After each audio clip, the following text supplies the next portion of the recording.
Shalom Bapak Ibu dan saudaraku sekalian. Pada saat ini kita akan bersama-sama memasuki kembali perbincangan singkat dengan pasangan-pasangan berbahagia dalam jemaat kita. Dan pada saat ini kita akan bercakap-cakap dengan pasangan muda kita yang baru saja memasuki pernikahan, yaitu Mas Anggi dan Mbak Winnie, anggota jemaat kita yang ada di Pos Karangpucung. Mari kita akan berbincang-bincang dengan mereka. Mari.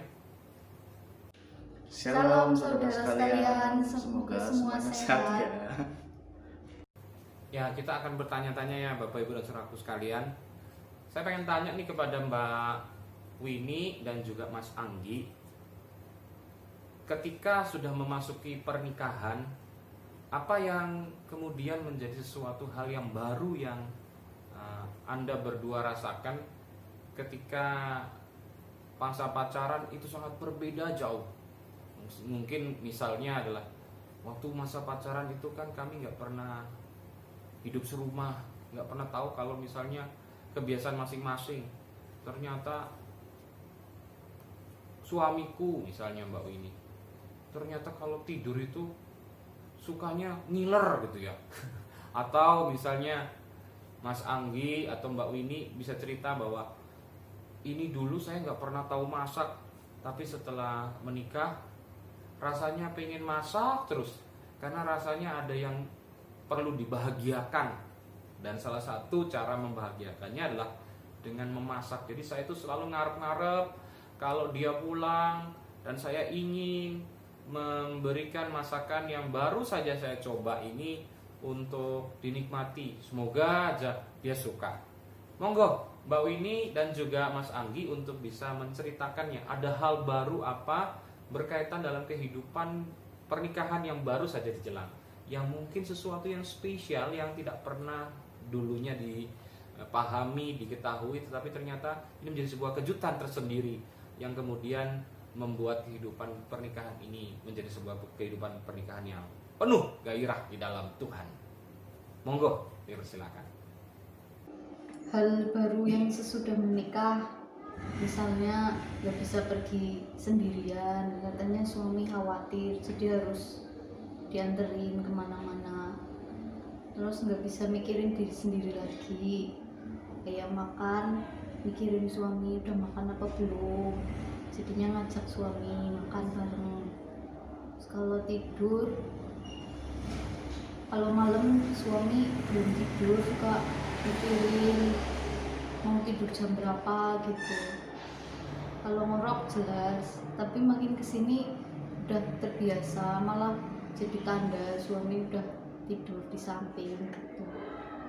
Terus bangunnya sekarang nggak bisa siang, harus pagi, nyiapin sarapan sama beres-beres rumah. Kalau dulu yang bikin berantakan sendiri, beresin sendiri, sekarang yang berantakin suami, aku yang beresin gitu. Kalau buat aku hal baru ya lumayan banyak, cuman beberapanya ya sekarang tuh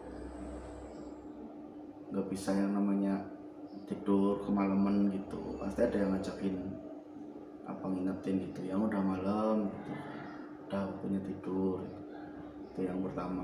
Terus kalau ada rencana kemana gitu nggak bisa yang malas-malasan dulu, apa santai-santai dulu, pasti istri mau kesini yang udah buruan, jangan tidur-tiduran mulu lah, jangan santai-santai lah gitu kan. Jadi kayak terkesannya kayak diburu-buru gitu kan. Terus naruh sembarangan, naruh barang itu juga sekarang nggak bisa sembarangan, soalnya istri yang beresin. Kalau misalnya ada yang naruh sembarangan ya kena omel. Terus main ke rumah temen juga nggak bisa lama-lama sekarang, soalnya udah mikir istri di rumah udah nungguin pulang gitu ya. Paling itu sih Pak. Oke, pertanyaan selanjutnya untuk pasangan kita yang berbahagia ya Bapak Ibu. Saya pengen tanya nih kepada Mas Anggi dan Mbak Winnie, kaitannya soal sifat-sifat dalam kehidupan pernikahan tentunya beda sama masa pacarannya. Ada nggak sifat dari Mas Anggi dan juga Mbak Winnie yang Mas Anggi temukan yang ternyata beda jauh dengan apa yang dialami dalam pernikahan tinimbang masa pacaran? Misalnya ada hal positif yang kemudian ditemukan oleh Mas Anggi dan Mbak Winnie ya, berkaitan dengan pasangan masing-masing. Dan kalau ada hal yang positif, tentu juga ada hal yang negatif yang rasanya kayaknya nggak nyenengin deh, sifat kayak begitu yang perlu diungkapkan pada saat ini. Coba ceritain, ada nggak hal-hal positif atau sifat-sifat yang baik dari pasangan masing-masing yang kemudian baru saja ditemukan, dieksplorasi ketika pernikahan ini berjalan, dan kemudian ada hal-hal yang menjengkelkan, yang ngeselin, yang nggak enakin, yang kemudian ini harus diungkapin deh, mumpung masih baru awal pernikahan, daripada berlanjut terus dan akan menjadi sebuah kebiasaan yang merongrong hati nurani. Monggo diceritakan. Setelah nikah, hal yang menyenangkan misalnya udah gak sendirian, terus untuk sementara waktu gak mikirin kerjaan walaupun nantinya ada rencana kerja di rumah. Terus kalau mau jalan-jalan udah ada yang nganterin dan nemenin, tinggal bilang suami. Kalau mau beli apa-apa tinggal bilang suami, tiba-tiba udah dibeliin. Kalau menjengkelkannya ya ada sok dicuekin kalau udah pegang HP atau komputer, diajakin sok nunda-nunda, akhirnya berangkat sendiri. Pakai baju kotor dikit ganti, mentang-mentang ada yang nyuciin baju sekarang. Gitu aja sih. Kalau buat aku ya menyenangkannya ya sekarang udah punya pasangan kan, terus tidur juga udah nggak sendirian. Kalau misalnya jam makan gitu udah ada yang ngajakin makan, nemenin makan, malah ngambilin juga. Kalau misalnya siang gitu kok kayak pengen ngopi ya, baru batin aja udah tiba-tiba ini yang kopi pasti kamu pengen kan gitu, udah ada yang bikinin gitu. Kalau pas pergi kerja dulu kan kalau siang biasanya nanggung, akhirnya makan di luar nggak pulang. Sekarang ya mentingin buat pulang, soalnya udah ada yang nungguin buat makan. Terus sore juga kalau misalnya udah selesai kerja, kalau dulu kan mampir di tempat teman main gitu ya, ngobrol. Nah sekarang kalau misalnya ada yang ngajakin mampir gitu kan, ya pasti alasan istri udah nungguin di rumah gitu ya, emang nungguin di rumah sih. Terus ya jadi semangat juga pengen pulang gitu kan. Nah kalau untuk nyebelinnya ya ada, contohnya ya kalau misalnya minta apa gitu kan, terus aku bilang nantilah ya, nggak diturutin langsung gitu, dia ngambek. Tapi ya kalau udah diturutin ya sembuh gitu kan. Tapi ya begitulah Pak. Nah, pertanyaan selanjutnya yang ingin kita ajukan ya Bapak Ibu kepada pasangan kita. Pertanyaannya adalah, beberapa waktu yang lalu kita baru saja membahas atau mengisi sebuah kuesioner yang mungkin Bapak Ibu juga telah mengisinya, yaitu kuesioner tentang bahasa kasih, di mana di sana dijelaskan bahwa setiap masing-masing orang itu punya bahasa kasih yang berbeda dan mengharapkan bahasa kasih yang seperti apa yang diharapkan oleh dia. Nah, Mas Anggi dan Mbak Winnie tentunya sudah mengisi ya. Dan dalam hal ini saya pengen tanya-tanya nih, dari pertanyaan-pertanyaan kuesioner ini, apakah yang sudah menjadi sebuah gambaran? Kira-kira bahasa kasihnya Mas Anggi itu seperti apa? Dan kemudian itu dinyatakan seperti apa? Dan apa yang kemudian Mas Anggi harapkan untuk pasangan? Pun kebalikannya. Monggo bisa cerita tentang bahasa kasih ini kepada Mas Anggi dan Mbak Winnie, dipersilahkan. Nah kebetulan Pak, bahasa kasih kita itu sama. Yang pertama physical touch, sentuhan, dan yang quality time, cuman mungkin nilainya aja yang beda saya sama istri. Ya kalau untuk cara istri memenuhinya yaitu Pak, paling istri sering minta peluk lah, atau tiba-tiba dia sendiri yang meluk lah gitu kan. Sebelum tidur juga minta peluk dulu kan. Kalau jalan-jalan berdua pasti kita juga mintanya gandengan, ya otomatis gandengan lah. Terus sering ngajak ngobrol berdua, terus ke depan nonton TV juga berdua gitu kan. Ya pokoknya yang pertama itu sering-sering bersentuhan, sama yang keduanya waktu. Itu sih Pak kalau menurut saya. Kalau menurut saya sama Pak, suami sering kasih pelukan tiba-tiba sebelum tidur, sebelum berangkat kerja. Yang sering kalau pas ada maunya bisa tiba-tiba meluk sambil bikinin kopi lah, ngajak pergi lah. Ya nih selanjutnya nih Bapak Ibu, saya pengen tanya. Ini kan bulan keluarga. Di bulan keluarga ini kita menghayati kehidupan keluarga bersama dengan Tuhan. Menurut Mas Anggi dan Mbak Winnie, seberapa besar sih peran Tuhan, tempat Tuhan, dan seberapa itu sangat penting dalam kehidupan keluarga? Monggo untuk dijawab Mas Anggi dan Mbak Winnie. Dipersilakan. Peran Tuhan buat keluarga kami itu, dia itu sebagai pemimpin keluarga kami. Gimana kami harus bersikap, gimana kami harus menjadi keluarga yang bahagia, terus menyelesaikan setiap masalah dengan baik dan bijaksana. Terus selain itu ya gimana kita bisa menjadi keluarga yang bisa menjadi berkat juga buat anggota keluarga yang lain, bapak ibu, papa mama, adik, kakak, dan juga ya menjadi berkat buat lingkungan sekitar tempat kami tinggal, supaya orang lain yang melihat kami itu benar-benar, oh ini keluarga yang benar-benar Tuhan yang pimpin gitu Pak. Nah, Mas Anggi kan sudah jadi suami itu kepala keluarga di dalam rumah tangga Kristen.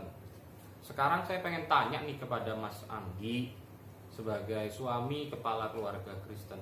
Bagaimana kemudian Mas Anggi memainkan peran itu sebagai suami dan kepala keluarga Kristen, membawa keluarganya atau setidaknya pasangannya saat ini untuk bisa mendekat kepada Tuhan, bersama-sama hidup dalam pernikahan Kristen di mana Tuhan ada di tengahnya.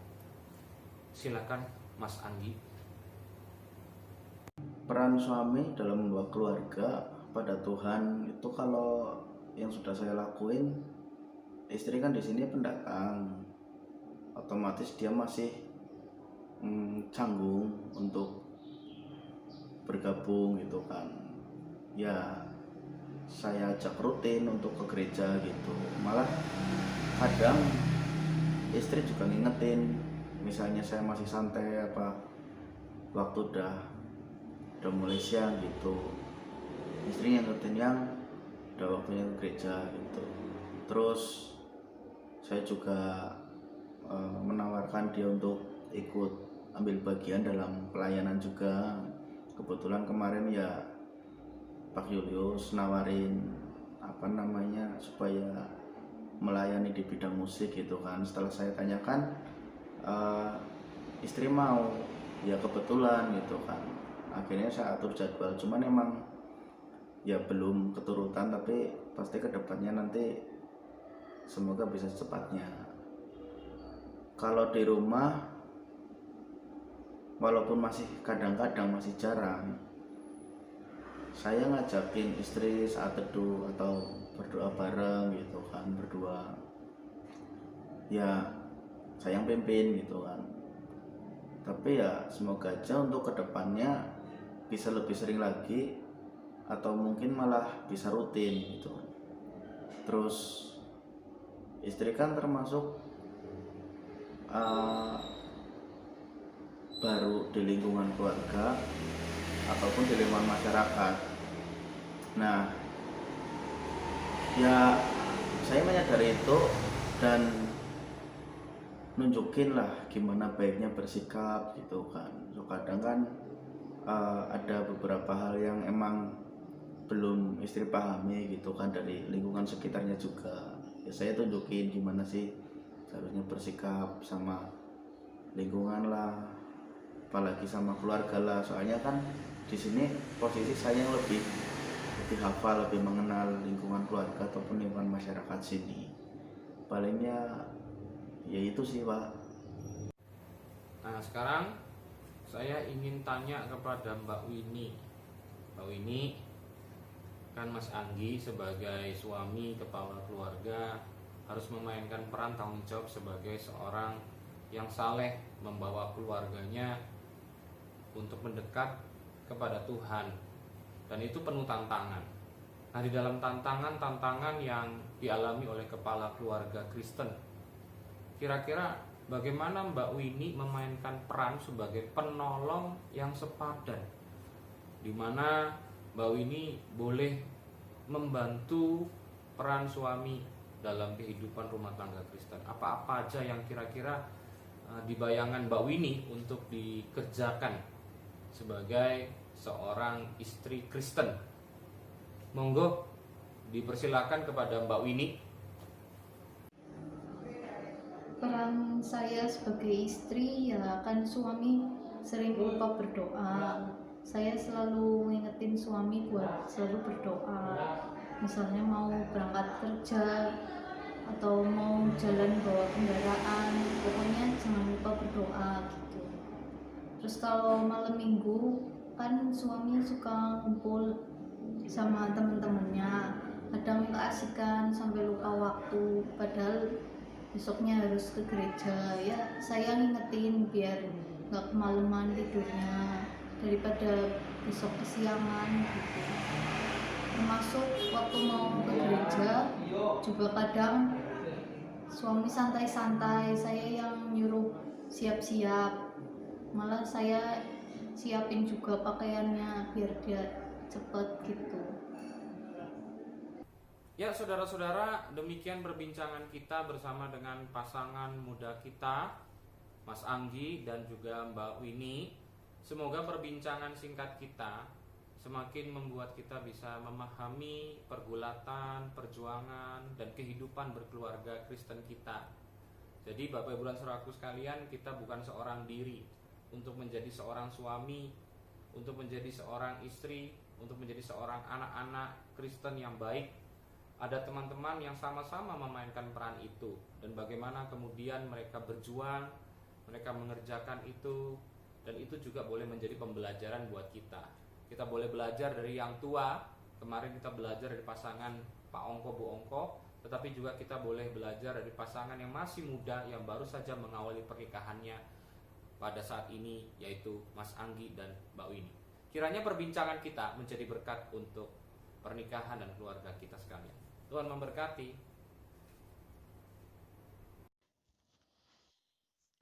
Shalom Bapak Ibu dan Saudaraku sekalian, kita bersama kembali akan merenungkan firman Tuhan pada saat ini. Dan firman Tuhan yang akan menjadi bacaan firman Tuhan yang saat ini akan kita renungkan adalah dari Mazmur 128. Mari kita mempersiapkannya, dan jika sudah, mari kita memasuki firman Tuhan dengan kita berdoa. Tuhan, ini kami akan membaca firman-Mu. Biarlah Engkau yang memberikan terang kepada kami untuk mengerti akan firman Tuhan dan juga untuk bisa melakukannya. Roh Kudus adalah bersama-sama dengan kami. Pimpinlah kami. Terima kasih. Di dalam nama Tuhan Yesus Kristus Juru selamat kami yang hidup kami berdoa. Amin. Mazmur 128, berkat atas rumah tangga. Berbahagialah setiap orang yang takut akan Tuhan, yang hidup menurut jalan yang ditunjukkannya. Apabila engkau memakan hasil jerih payah tanganmu, berbahagialah engkau dan baiklah keadaanmu. Istrimu akan menjadi seperti pohon anggur yang subur di dalam rumahmu. Anak-anakmu seperti tunas pohon zaitun sekeliling mejamu. Sesungguhnya demikianlah akan diberkati orang laki-laki yang takut akan Tuhan. Kiranya Tuhan memberkati engkau dari Sion, supaya engkau melihat kebahagiaan Yerusalem seumur hidupmu, dan melihat anak-anak dari anak-anakmu, damai sejahtera atas Israel. Bapak, Ibu, dan saudaraku sekalian, tema firman Tuhan kita pada saat ini adalah keluarga bahagia versus keluarga bahaya. Nah, Bapak, Ibu, dan saudaraku sekalian, kalau kita sebagai pribadi ditanyakan apa ingin berbahagia dalam hidup ini, tentunya kita akan jawab, lah memang itu tujuan hidup, supaya kita berbahagia. Tidak ada orang yang ingin tujuan hidupnya celaka. Begitupun ketika kita membangun sebuah pernikahan dengan orang lain, kita akan mengatakan bahwa saya menikah untuk bahagia, dan saya mengarahkan pernikahan untuk bahagia. Pun ketika kita diberikan anak-anak di sekitar kita, maka kita juga berkata bahwa sekarang aku sudah memiliki keluarga yang utuh. Aku punya anak, aku punya istri, aku punya suami. Semua ini adalah bagian satu keluarga yang Tuhan berikan buatku.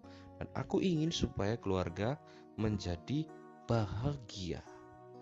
Nah, jadi kita ingin sebagai pribadi bahagia. Kita ingin dalam sebuah pernikahan bahagia. Kita ingin supaya dalam kehidupan keluarga bahagia. Nah, masalahnya adalah ketika ditanya satu persatu anggota keluarga yang katanya ingin bahagia, coba jelaskan kebahagiaan menurut Anda dan bagaimana mencapai kebahagiaan itu.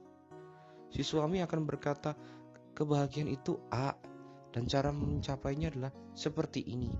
Ternyata ketika ditanyakan kepada istri, si istri akan berkata, kebahagiaan itu B dan harus mencapainya seperti ini dan bukan ini. Dan anak bisa akan menjawab, kebahagiaan itu C. Artinya kebahagiaan itu kemudian diterjemahkan di dalam benak pikiran masing-masing dengan cara yang berbeda, dengan bayangan yang berbeda. Dan pada saat itu terjadi, maka kebahagiaan itu malah semakin jauh daripada kehidupan keluarga. Dan itulah yang saya katakan, pada saat itu keluarga menjadi bukan bahagia, tetapi bahaya. Nah, bagaimana menghindarkan keluarga kita daripada bahaya dan menjadi bahagia adalah ketika kita boleh mengadakan Tuhan untuk terlibat dan menentukan hidup kita. Dan siapa yang akan menjadi komando untuk mengambil arahan seperti itu? Tidak bisa kita serahkan kepada setiap orang masing-masing. Seperti memegang kemudi kapal atau memegang kemudi yang apapun lah, seperti mobil pun. Bayangkan ada 3 atau 4 orang di dalam satu tempat seperti kapal atau mobil kendaraan. Lalu kemudian 3 atau 4 orang itu memegang satu kemudi yang sama dan ingin menggerakkannya masing-masing seperti bayangannya. Apa yang terjadi? Yang terjadi adalah tentu mobil itu akan menjadi celaka. Nah, maka harus ada yang memegang komando. Siapa yang memegang komando? Suami, laki-laki, kepala keluarga. Kepala keluarga harus membawa orang-orang di dalamnya untuk menekan ego, bahkan egonya sendiri, dan kemudian menghadirkan Tuhan. Dan di dalam hal ini mereka semua kemudian menyerahkan hidup di dalam apa yang dikehendaki sebagai rencana Tuhan. Penting itu terjadi. Nah, dengan demikian, maka terwujudlah apa yang dikatakan di dalam Mazmur 128. Berbahagialah orang yang takut akan Tuhan, yang hidup menurut jalan yang ditunjukkannya. Siapa yang membawa itu? Suami. Kepala keluarga harus ada satu orang, dan itu adalah sang kepala keluarga. Nah, ketika kita sudah menyerahkan hidup kita dalam rencana Tuhan, maka Tuhan di dalam tuntunannya menyadarkan kita untuk melakukan fungsi-fungsi yang membawa kita menuju pada kebahagiaan. Nah, yang pertama adalah bagaimana kemudian seorang laki-laki suami memainkan fungsinya.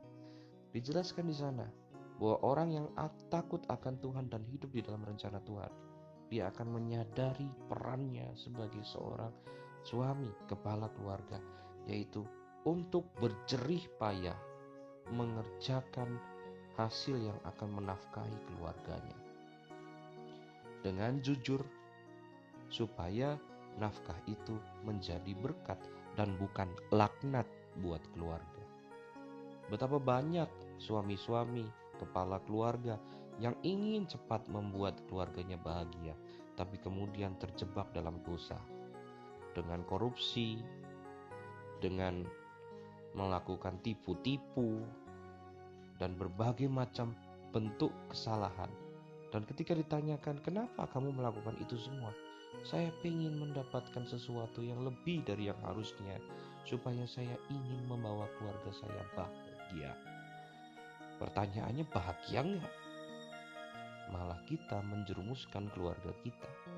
Nah, di dalam hal inilah orang yang takut akan Tuhan dan tahu rencana Tuhan, seorang laki-laki yang memahami Tuhan dan juga rencana Tuhan ada buat hidupnya, adalah seorang laki-laki yang tahu berjerih lelah untuk menafkahi keluarganya dengan baik, dengan jujur, dengan benar, dan itu akan mendatangkan kebahagiaan bagi diri si suami itu sendiri dan keluarganya. Dan dengan demikian si suami boleh berbahagia. Jadi berbahagia itu bukan kalau punya duit. Berbahagia itu kalau bukan punya jabatan. Orang boleh hidup sederhana. Orang boleh tidak memiliki hal-hal yang mewah, tetapi boleh berbahagia. Daripada banyak orang yang kaya, menjadi pejabat dan segala macamnya, tapi rumah tangga, keluarganya, istrinya lari dipelukan orang lain, anak-anaknya hancur terjerumus dalam narkoba dan pesta pora. Mau ngomong apa? Katanya mau bahagia, tapi ternyata setelah dapatkan harta, setelah dapatkan jabatan, kok keluarga saya bukan bahagia tapi bahaya. Itu. Nah, yang kedua, seorang istri dapat mengatakan dirinya berbahagia dan membahagiakan keluarganya adalah bukan ketika cantik, bukan ketika badannya seksi, pakaiannya indah, ya, dan segala sesuatunya menjadi sesuatu yang membahagiakan karena dilihat oleh orang lain lebih daripada istri-istri yang lain. Bukan seperti itu. Dalam firman Tuhan berkata bahwa ketika seorang perempuan menjadi seperti pohon anggur, menjadi seperti anggur di dalam keluarga. Anggur adalah simbolisasi berkat Tuhan yang memberikan kehidupan, yang memberikan gairah kehidupan, yang boleh memberikan semangat, yang boleh memberikan hal-hal yang positif dalam kehidupan orang-orang di sekitarnya. Itulah anggur, simbolisasi berkat Tuhan. Nah, seorang istri, dia harus menjadi berkat Tuhan di dalam keluarga itu. Ketika suami jatuh di dalam putus asa, ia memberikan semangat. Ketika anak dalam kehidupan yang serong, maka kemudian seorang ibu akan memeluk dengan hangat dan mengatakan, "Nak, mari kembali ke jalan yang benar, karena kamu adalah anak baik, pemberian Tuhan bagi kami. Pasti kamu adalah yang terbaik." Pada saat itu, walaupun Anda tidak bisa masak yang enak, tidak cantik terlalu berlebih, tidak kemudian dalam perawakan ya biasa-biasa saja, tapi kalau Anda memainkan peran sebagai anggur yang sungguh-sungguh di dalam keluarga, berbahagialah engkau, dan betul keluargamu akan berbahagia. Hai istri-istri, lakukan itu. Dan anak-anak, apa yang kau akan lakukan? Jadilah tunas pohon zaitun. Tunas pohon zaitun atau pohon zaitun lah secara keseluruhan. Itu sangat berguna seluruh bagiannya. Buahnya dipakai untuk dimakan langsung ataupun dijadi minyak. Pohon itu, batangnya zaitun, itu berguna juga untuk keperluan-keperluan membangun ataupun membuat sebuah benda-benda perkakas. Akarnya juga dipakai untuk menjadi pengikat, untuk mengikat pada benda-benda yang lain di sekitarnya. Artinya pohon zaitun itu seluruh bagiannya berguna. Menjadi kebahagiaan adalah ketika seorang anak amat menjadi berguna, dipandang oleh keluarganya. Papanya bilang, "Nak, kamu orang berguna. Walaupun kamu memang gak pinter, tapi kamu berguna. Kamu dikasih tahu apa, diminta apa, kamu lakukan." Luar biasa. Mamanya bilang, "Nak, memang kamu kalau ngelakuin apa-apa gak sebagus orang lain hasilnya, tapi mama tuh luar biasa kagum sama kamu, karena kamu boleh selalu peka. Kalau mama butuh bantuan, engkau langsung tolong. Walaupun memang gak sempurna, tapi engkau punya hati yang lembut untuk memahami apa yang mama butuhkan. Terima kasih ya nak, udah menjadi anak yang luar biasa buat mama." Itu dia. Pas seperti itulah kamu boleh mengatakan, "Aku berbahagia. Ini tujuan kebahagiaanku." Dan orang lain di sekitarmu pun berbahagia untuk kamu. Dan dengan demikian, keluarga itu adalah menjadi keluarga yang terberkati dan menjadi keluarga yang bahagia. Selamat mengerjakan hal itu. Awalilah dengan takut akan Tuhan dan rencana Tuhan ada untukmu. Dan mulailah dari kepala keluarga dan suami yang boleh mengarahkan kehidupan keluarga yang dengan tepat. Kiranya firman ini menjadi berkat buat kehidupan kita. Tuhan Yesus memberkati. Amin.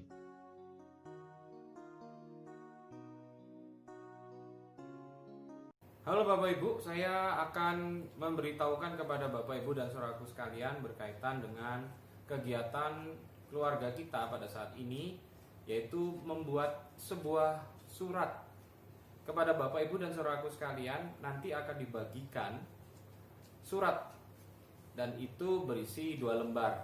Yang satu untuk suami, yang satu lagi untuk istri.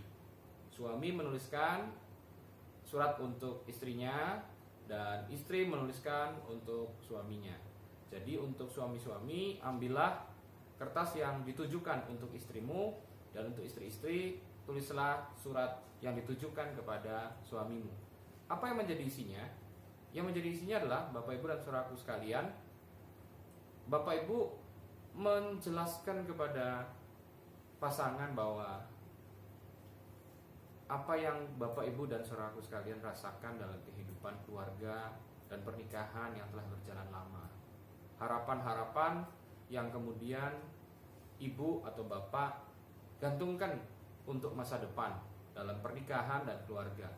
Lalu ajakan kepada pasangan untuk bisa mengerjakan dan mencapai harapan itu bersama. Jadi saya ulang sekali lagi ya. Yang pertama adalah bagaimana keadaan kehidupan keluarga dan pernikahan Bapak Ibu dan saudaraku sekalian. Yang kedua, apa yang menjadi harapan dalam pernikahan dan pasangan keluarga ke depan. Dan yang ketiga atau selanjutnya, saya mengajak Bapak Ibu dan saudaraku sekalian menuliskan apa yang kemudian menjadi hal yang Bapak Ibu dan saudaraku sekalian ingin kerjakan bersama dengan pasangan. Tuliskan dalam kata-kata yang indah untuk menjelaskan, untuk mengajak, untuk bisa bersama-sama dalam sebuah pernikahan dan keluarga, untuk mengerjakan capaian bersama dalam kehidupan yang telah Tuhan percayakan kepada kita. Jadi sekali lagi tuliskanlah contoh. Mungkin Bapak Ibu saudara sekalian menjelaskan seperti keluarga kita adalah keluarga yang berbahagia. Saya bersyukur untuk kamu dan kedua anak yang telah diberikan kepada Tuhan. Harapanku ke depan adalah bagaimana kemudian kamu boleh menjadi orang yang semakin sabar dan anak-anak kita menjadi orang-orang yang semakin baik dalam akademisnya, dalam pendidikannya.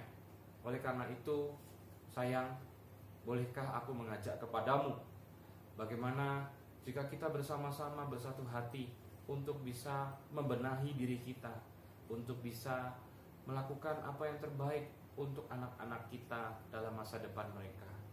Dan aku yakin engkau adalah pemberian Tuhan yang paling baik untuk kita jalani bersama-sama. Oleh karena itu, marilah kita berjalan bersama, sayang. Dan aku akan terus mencintaimu sampai selama-lamanya, karena engkau adalah yang terindah bagiku. Terima kasih sayangku untuk selama ini yang telah engkau kerjakan buat keluarga kita, buat pernikahan kita. Salam sayang dari suamimu. Nah, seperti itu contohnya Bapak Ibu dan saudaraku sekalian.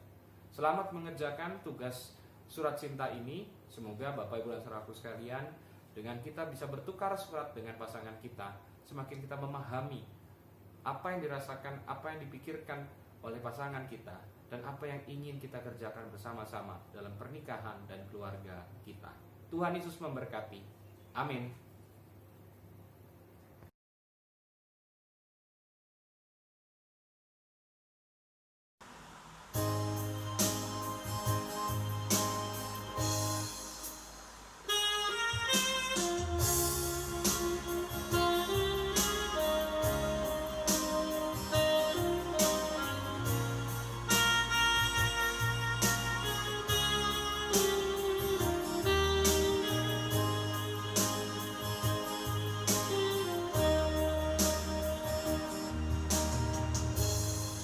Bersatu dalam kasih,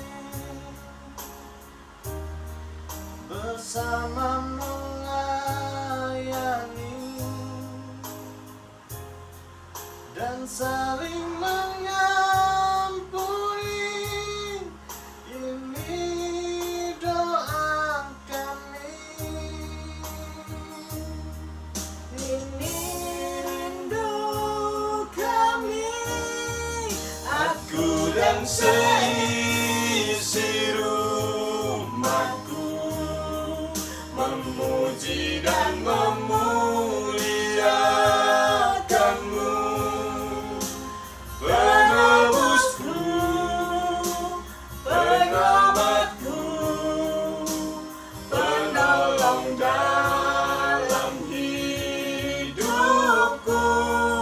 Aku dan seisi rumahku mengangkat tangan menandalkanmu, bersatu hati mengasihimu, melayani Tuhan seumur hidupku.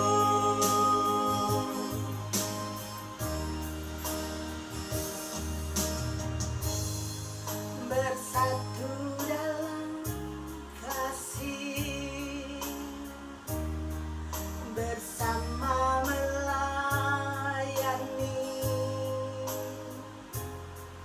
dan saling mengampuni. Ini doa kami. Ini rindu kami. Aku dan seisi rumahku memuji dan memuliakanmu,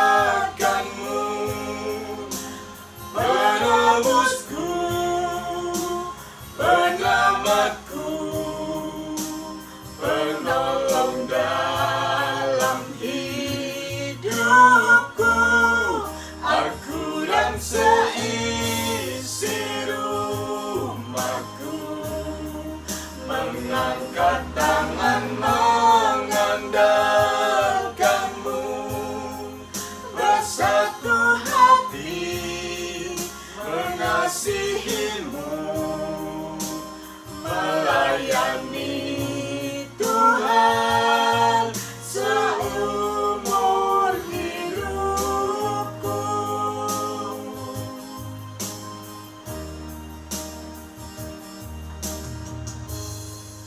Bersatu dalam kasih,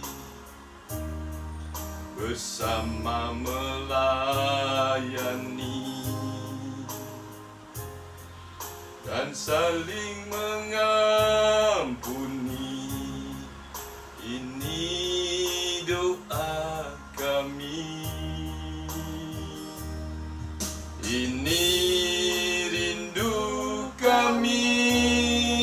Aku dan seisi rumahku memuji dan memuliakanmu, penebusku, penyelamatku, penolong dalam hidupku.